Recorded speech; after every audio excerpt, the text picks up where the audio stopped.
Hello guys, welcome back to channel. So இந்த video எதை பற்றி பார்க்க போகிறோம் அப்படின்னா இது என்னடா பார்சல் அப்படி சொல்லி கேட்டிங்கன்னா நமக்கு பைக்குக்கு பார்த்திங்கன்னா பெர்ஃபார்மன்ஸ் அப்கிரேட் பண்ண போகிறோம்.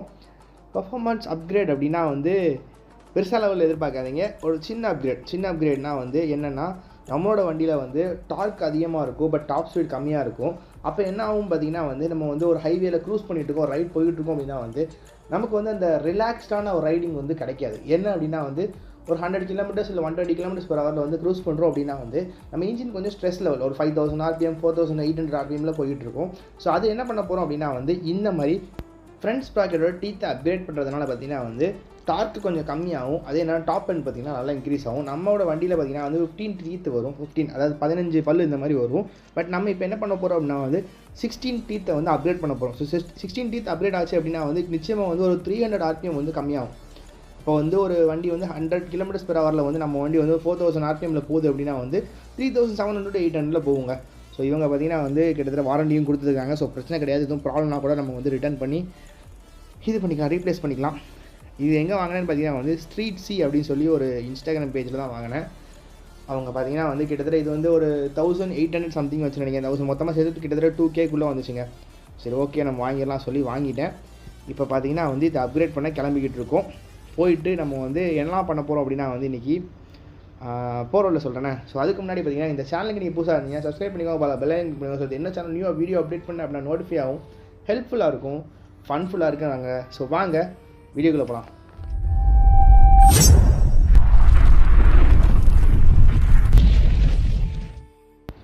இன்றைக்கி என்ன பண்ண போகிறோம் அப்படின்னு சொல்லி பார்த்தீங்கன்னா பர்ஃபார்மன்ஸ் அப்கிரேட்டில் ஸ்ப்ராக்கெட் மாற்ற போகிறோம். அதுக்கப்புறம் பார்த்தீங்கன்னா engine oil filter, air filter இந்த மாதிரி நார்மல் திங்ஸ் எல்லாமே மாற்றணும். ஆக்சுவலி பார்த்தீங்கன்னா நம்ம திருச்சி போக வேண்டியதாக இருக்குது இந்த காலேஜ் விஷயமா. அதனால் நான் பைக்கை ரெடி பண்ணி நினச்சிட்டு இருந்தேன். அந்த சமயத்தில் நம்ம ஆயில் வேறு வாங்கணும். ஆயில் வாங்குறதுக்கு பார்த்தீங்கன்னா இங்கேருந்து கிட்டத்தட்ட நான் 7 km தள்ளி போய் வாங்கணும். பிகாஸ் ஆயில் அண்ட் ஃபியூலோட ஒரிஜினல் ஆயில் அங்கே தான் கிடைக்குது. பட் அங்கே வர போகிறதுக்கு நமக்கு லாஸ்ட் வீக் ஃபுல்லாகவே பிஸியாக இருந்ததுனால பார்த்திங்கன்னா அங்கே போக முடியல. இப்போ தான் பார்த்திங்கன்னா போய் வாங்க முடிஞ்சது. அண்டு ஸ்டாக்கும் உங்கள்கிட்ட இருந்துச்சு. ஆயில் ஃபில்டர், ஏர் ஃபில்டர் வாங்கியாச்சு. பிரேக் பேட்ஸும் பார்த்திங்கன்னா நம்ம சென்னையில் ஆர்டர் போட்டு வாங்கிட்டோங்க. சென்னையில் ஒரு கடையில் நம்ம கேட்டிருந்தோம்.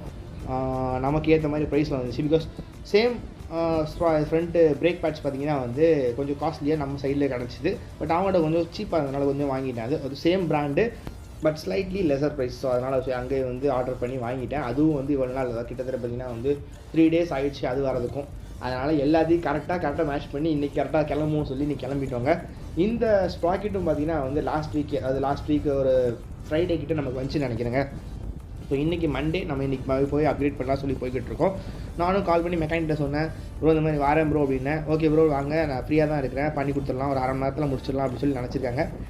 போனதுக்கப்புறம் தான் தெரியும் எவ்வளோ வேலை இழுக்க போகுது. ஏன்னா ஸ்ப்ராக்கெட்டை ஃப்ரண்ட் ஸ்ப்ராக்கெட்டை கழட்டணும், engine oil filter, air filter replace பண்ணணும். நம்ம பார்த்திங்கன்னா அண்டர்பெல்லி கார்டு பாட போட்டிருக்கோமா. ஸோ அந்த கார்டு பார்த்திங்கன்னா ஸ்டிஃபாக நிற்கிது. ஸோ அதை நம்ம லூஸ் பண்ணாலும் டம்முன்னு அடிக்கும். அதெல்லாம் கரெக்டாக மெயின்டைன் பண்ணி மாட்டணும். ஸோ அதனால் எப்படி பார்த்தாலும் ஒரு 2 to 3 hours ஆயிருங்க. நம்ம போகிற டைம் பார்த்திங்கன்னா கிட்டத்தட்ட 2:30 ஆகுதுன்னு நினைக்கிறேன். போயிட்டு நம்ம மாற்றிட்டு வந்துடலாங்க. ஸோ போகிறதுக்குள்ளே பார்த்திங்கன்னா நம்ம நம்மளோட பைக்கோட ஸ்பீட் அண்ட் அந்த RPM டெஸ்ட் பண்ணி பார்த்தோம்னா சொல்லி இந்த ரோட்டில் கிளம்பியிருக்கேன். பிகாஸ் அந்த ரோட்டில் போனால் ஸ்ட்ரைட்டாக கடைக்கே போயிடலாம்.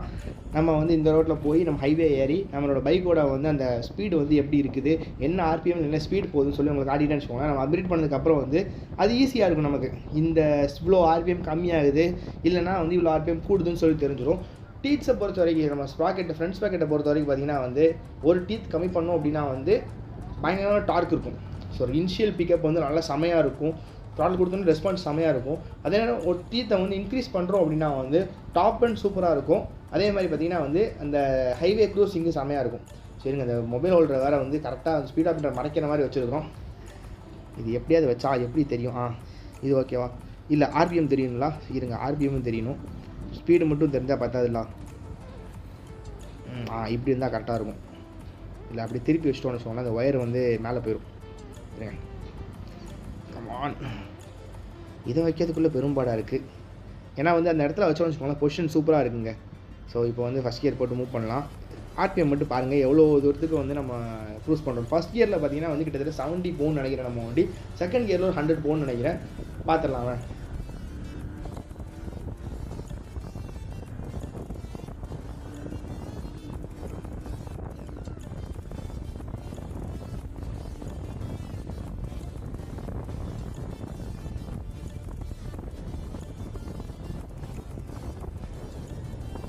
ஸோ பார்த்தீங்கனாலே தெரிஞ்சிருக்கும். ஃபஸ்ட் கியரில் பார்த்தீங்கன்னா வந்து கிட்டத்தட்ட வந்து 68 to 70 அந்த ரேஞ்சில் போச்சு. செகண்ட் கியர் போட்டதுக்கப்புறம் பார்த்தீங்கன்னா வந்து 100, ஸோ 98 அந்த 100 அந்த ரேஞ்சில் நின்றுச்சுங்க. நிச்சயமாக பார்த்தீங்கன்னா வந்து இப்போ நம்ம ஸ்ப்ராக்கெட் அப்கிரேட் பண்ணோம் அப்படின்னா 70ங்கிறது பார்த்தீங்கன்னா வந்து யாரா நீ அடப்பாய் ஹைவேல உண்மையில வரியாடா சூப்பர்டா அடியில் அப்படி இப்படி வந்தால் கூட போயிடலாங்க. நான் இப்போ பின்னாடி பார்த்துட்டு வந்தால் என்ன இருக்கும் சரி விடுங்க. இந்த 70 பார்த்தீங்கன்னா வந்து நிச்சயமாக வந்து 78 75 to 78 ஆயிரும். அதே மாதிரி பார்த்தீங்கன்னா வந்து 100 வந்து ஒரு 120 போகாது நிச்சயம் 105 to 106 அந்த ரேஞ்சில் போகும்னு நினைக்கிறேங்க. ஸோ இது பார்க்கலாம்.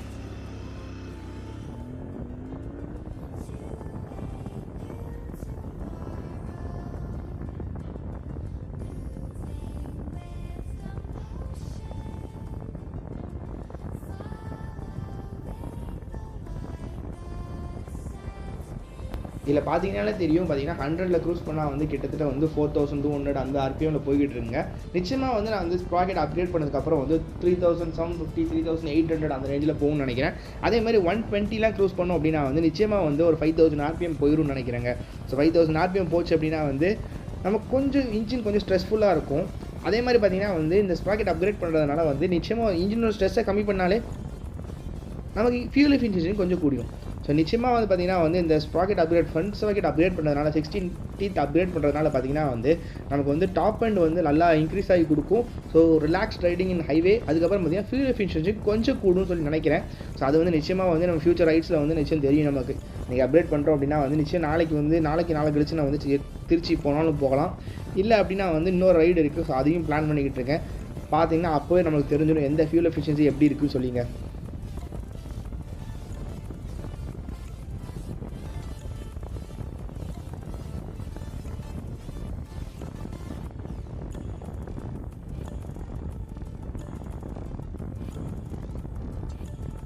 இதில் பார்த்தீங்கன்னா தெரியும் 120 க்ரூஸ் பண்ணும்போது கிட்டத்தட்ட வந்து 4950 ஆர்பிஎம் டு 5000 ஆர்பிஎம்மில் கரெக்டாக நிற்கிதுங்க. ஸோ இப்போ பார்த்தீங்கன்னா நம்ம வந்து நிச்சயம் வந்து அப்கிரேட் பண்ணும்போது இது வந்து ஒரு 4500 அதுக்கு நிறைய வாய்ப்பு இருக்குது. வந்தாச்சு ஒரு வழியாக வந்து கடைக்கு. இதில் பார்த்தீங்கன்னாலே தெரியும் நிச்சயமாக வந்து இந்த வேலை வந்து கொஞ்சம் ஈஸி கிடையாது. ஏன் அப்படின்னா வந்து நம்ம அண்டர்பெல்லியை கழட்டணும், அந்த crash card, so underbelly crash கார்டை கழட்டணும், அதுக்கப்புறம் சைடு கிராஷ் கார்டை கழட்டணும். இதெல்லாம் கழட்டினா மட்டும்தான் வந்து எல்லாத்தையும் ஆக்சஸ் பண்ண முடியும். லாஸ்ட் டைம் இதை கழட்டும் போது பார்த்தீங்கன்னா வந்து அடித்து உடச்சி எடுத்தோம், ஞாபகம் இருக்குதா? இதே கல்லில் தான் எடுத்தோம். அப்போ பார்த்தீங்கன்னா வந்து இந்த இது ஸோ ஆயில் ஃபில்டர் இருக்கா, அது பார்த்தீங்கன்னா வந்து கழட்டவே முடியல, ரொம்ப டைட் வச்சுட்டாங்க. யார் மேலே கோவத்தை வந்து நம்ம ஷோரூம் வச்சாங்கன்னு தெரில, அவ்வளோ டைட்டாக வச்சதுனால அதை உடச்சி தான் எடுக்க வேண்டியதாக போச்சு. அதனால் இந்த வாட்டி ஒழுங்காக கழட்டலாம். ஏன்னா லாஸ்ட் டைம் வந்து டைட் வச்சு இவங்க தான், அதனால் வந்து நிச்சயம் கழட்டலாம்னு நினைக்கிறேன். ஸோ இது உள்ளே தான் வந்து குட்டி ஸ்ப்ராக்கெட் இருக்கும். இதை ரிமூவ் பண்ணிவிட்டு நம்ம நீட்டாக மாட்டிடலாம் நினைக்கிறேன். பார்க்கலாம்.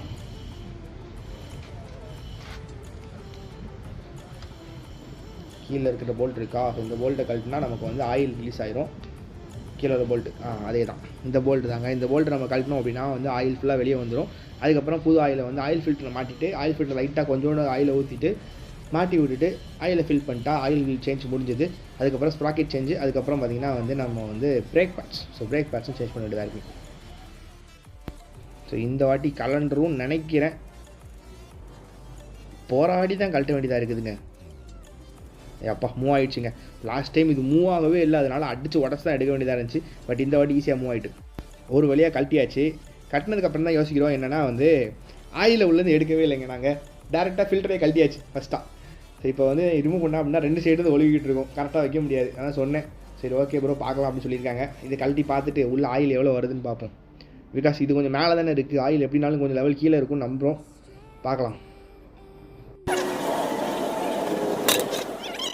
நான் சொன்னேனாங்க, அதை மாதிரி சொன்ன மாதிரி பார்த்தீங்கன்னா வந்து அதை கழட்டின உடனே வந்து ஆயில் கொப்பளிச்சு ஆரம்பிச்சிட்டு இதுக்கப்புறம் கீழே உள்ளதையும் கழட்டணும் அப்படின்னா வந்து 2 சைடு ஒழுகிட்டு இருக்கும். இல்லைனா மேலே உள்ளதை கழட்டினதுக்கு வந்து வெயிட் பண்ணணும், அப்புறம் கீழே உள்ளதை கழட்டி விடணும். சரி ஓகே, கீழே உள்ளதையும் கழட்டி விட்டு நம்ம வந்து ஆயில் எடுத்துடலாம் அப்படின்னு சொல்லி எடுத்துகிட்டு இருக்கோங்க. கிட்டத்தட்ட பார்த்தீங்கன்னா வந்து இந்த ஆயில் வந்து ஒரு 5000 சம்திங் ஓடிடுச்சு நமக்கு. 5800 6000 கிட்ட ஓடிடுச்சுன்னு வச்சுக்கோங்களேன். ஸோ அவ்வளோ ஓடிடுச்சு. இருந்தாலும் இப்போ எப்படி ஆயில் இருக்குன்னு சொல்லி பார்க்கலாம். ராயல் என்ஃபீல்டோட ஒரிஜினல் ஃபுல்லி சிந்தட்டிக் 10W50 ஆயிலுங்க. இட்ஸ் ஓகேங்க, பரவாயில்லைங்க, ரொம்பலாம் மோசமாலாம் இல்லை. ஆக்சுவலி இன்னொரு 1000 கூட ஓட்டலாம்னு நினைக்கிறேன். நான் வந்து கொஞ்சம் புதுசாக இருக்கிற மாதிரி தான் ஃபீல் ஆகுது. ஆயில் ஃபுல்லாகவே வடிஞ்சிருச்சு. இப்போ பார்த்தீங்கன்னா வந்து கிட்டத்தட்ட வந்து ஒரு 5 to 10 minutes வந்து நம்ம வடியை விட்டுட்டோம். அதுக்கப்புறம் தான் இப்போ வந்து ஆயில் ஃபில்டர் லைட்டாக கொஞ்சம் ஆயிலை ஊற்றி ஆயில் தடவி மாட்டியாச்சு இப்போ ஆயில் ஃபில்டரையும். நான் சொன்ன அண்டர்பெல்லி இதுதாங்க.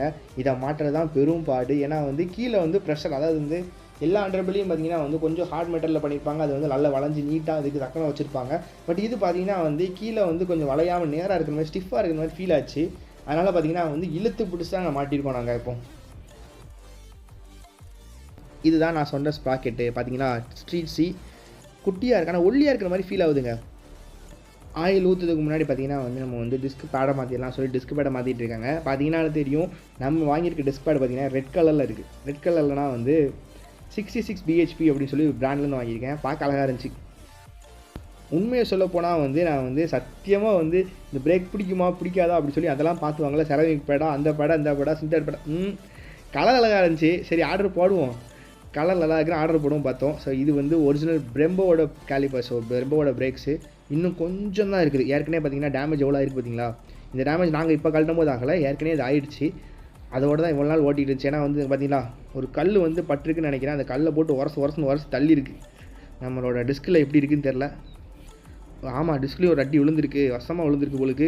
சரி ஓகே, நம்ம வந்து இந்த சைட் பேட்ச் பார்த்திங்கன்னா வந்து கொஞ்சம் தான் இருக்குது. ரெண்டுமே பார்த்திங்கன்னா வந்து முடிஞ்சிருச்சு, கிட்டத்தட்ட முடிஞ்சே போயிடுச்சு. இன்னொரு மேக்ஸிமம் ஒரு 1000 கிலோமீட்டர்ஸ்க்குள்ளே ஓடலாம், அது வரைக்கும் ஓடும்.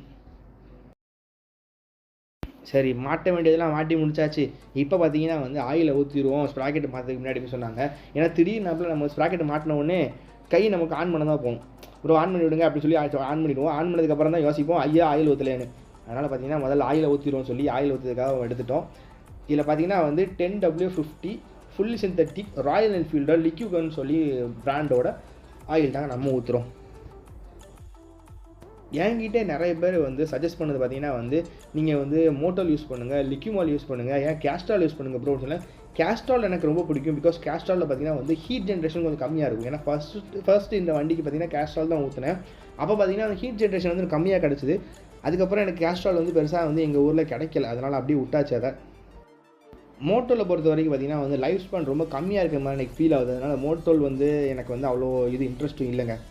அதே மாதிரி பார்த்தீங்கன்னா வந்து லிக்யூமாலோடைய அவைலபிலிட்டியும் பார்த்தீங்கன்னா வந்து ரொம்பவே கம்மியாகிடுச்சு. இப்போ லிக்யூமால்லாம் தேடி கண்டுபிடிச்சி இன்னமும் வந்து இந்த பொக்கிஷத்தை கண்டுபிடிக்கிற மாதிரி கண்டுபிடிக்க வேண்டியதாக இருக்குது. அதனால் லிக்யூமாலையும் பார்த்தீங்கன்னா வந்து நம்ம அவுட் ஆஃப் ஸ்டேஷன் இப்போ ஈஸியாக கிடைக்கிது. பார்த்தீங்கன்னா லிக்யூ கன்று இதுவும் நல்லா தாங்க இருக்குது. கிட்டத்தட்ட வந்து 6K தான் ஓடின ஏர் ஃபில்டர் எப்படி இருக்குது பார்த்தீங்கன்னா, ஃபுல்லாக க்ளாக் ஆகிருக்குது. ஸோ இது நம்ம பழைய ஏர் ஃபில்டர் எப்படி க்ளாக் ஆகிருக்கு பாருங்கள். கிட்டத்தட்ட வந்து 6K தான் ஓடிருக்கு. அது புது ஏர் ஃபில்டர் பல இருக்குதா பார்த்துக்கோங்க. இதை வந்து நீங்கள் 20K 30K ஒன்ஸ் நீங்கள் மாற்றினீங்க என்னத்துக்கு ஆகிறது யோசிக்கோங்க. ஏன்னா ஷோரூம் பொறுத்த வரைக்கும் பார்த்தீங்கன்னா வந்து கிட்டத்தட்ட 20K ஒன்ஸ் வந்து நீங்கள் வந்து ஏர் ஃபில்டர் மாற்றினா போதும் சொல்கிறாங்க. 20K ஒன்ஸ்லாம் இதெல்லாம் இப்படி இப்போவே வந்து இந்த க்ளாக் ஆகிடுச்சு. இன்னும் கொஞ்சம் விட்டோன்னு வச்சுக்கோங்க ஏர் உள்ளே போகிற அளவுக்கு க்ளாக் ஆயிரும். இதே நேரம் BMC air filter. So BMC air filter upgrade பண்ணிங்க அப்படின்னா வந்து என்னென்ன ப்ளஸ் இருக்குது என்ன மைனஸ் இருக்குன்னு சொல்லி வேணும் அப்படின்னா நிச்சயம் கமெண்ட் பண்ணுங்கள். அது ஒரு புது வீடியோவாக போடலாம். எல்லோரும் நினச்சிட்டுங்க BMC ஏர் ஃபில்டர் இந்த மாதிரி ஆஃப்டர் மார்க்கெட் ஏர் ஃபில்டர் போட்டால் வந்து அப்கிரேட் கிடைக்கும் அப்படின்னு சொல்லி நினச்சிட்டு இருக்காங்க. அதுக்கு நான் பதில் சொல்கிறேங்க.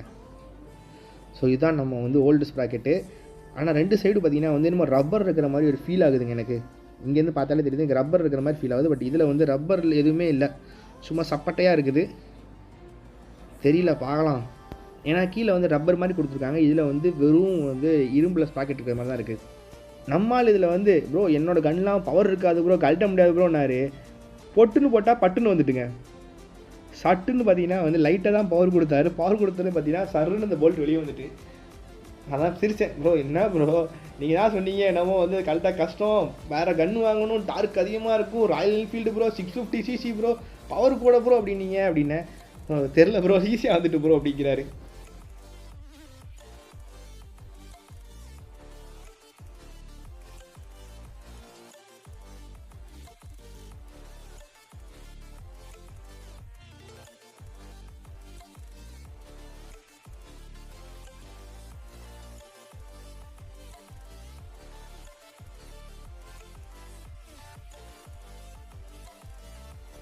எல்லாத்தையும் மாட்டி முடிச்சதுக்கப்புறம் அந்த வாசரை மறந்துடக்கூடாதுங்க. ஏன் அப்படின்னா வந்து இந்த வாசர் தான் வந்து நட்டை மூவ் பண்ணாமல் ப்ரொடெக்ட் பண்ணும் அப்படி சொல்கிறாங்க. அது ஒரு தகடு மாதிரி தாங்க இருக்குது. அதை பார்த்தீங்கன்னா நேராக வச்சுட்டு இந்த மாதிரி லைட்டாக தட்டணும் அப்படின்னா வந்து மடங்கிடுது, அந்த நட்டோடு சேர்ந்து மடங்கி உட்காந்துருதுங்க. அதனால் பிரச்சனை கிடையாது, அதனால் மூவ் ஆகாதுங்கிற நம்பிக்கை தான். பட் இந்த ஸ்ப்ராக்கெட் வந்து பார்த்தீங்கன்னா வந்து அழகாக இருக்குது. இந்த லாஸ்ட் ஸ்ப்ராக்கெட் வந்து கொஞ்சம் சில்வர் கலரில், அதனால் ரப்பர் ஓரிங் கொடுக்காது தான் கொஞ்சம் டவுட்டாக இருக்குதுங்க. ரப்பர் ஓரிங் அதில் கழட்டி மாட்ட முடியுமான்னு கேட்டால் அது அப்புறம் அதெல்லாம் முடியாது ப்ரோ அப்படின்னு சொல்லிட்டாரு நம்மளுக்கு.